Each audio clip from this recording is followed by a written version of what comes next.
పద్ధతితో దేశాన్ని పాలించిన తొలి యూపీఏ ప్రభుత్వం మహాత్మా గాంధీ జాతీయ గ్రామీణ ఉపాధి హామీ చట్టాన్ని రూపొందించింది.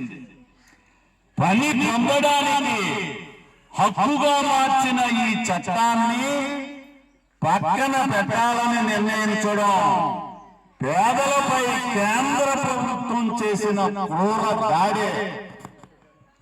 దాని స్థానంలో పరిమిత నిధులతో అరకొర ఉపాధి కల్పించే Viksit Bharat guarantee for Rozgar and Ajeevika mission అనే కొత్త పథకాన్ని అమలు చేయనున్నట్లు కేంద్ర ప్రభుత్వం ప్రకటించింది.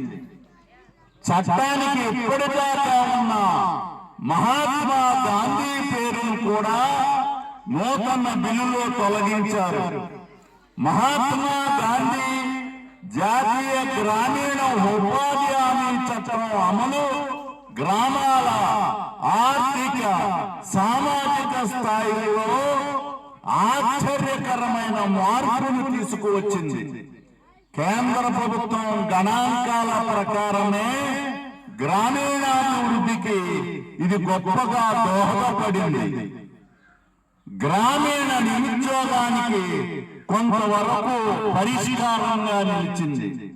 100 రోజుల ఉపాధిని 125 రోజులకు పెంచుతున్నట్లు పేర్కొనడం కూడా కేవలం ప్రచారానికే తప్ప ఆచరణలోకి రాదు.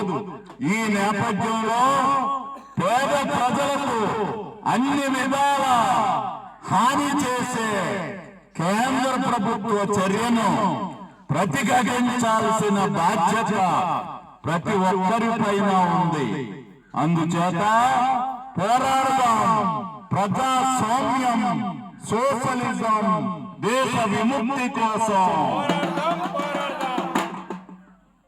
లాల్ సలాం.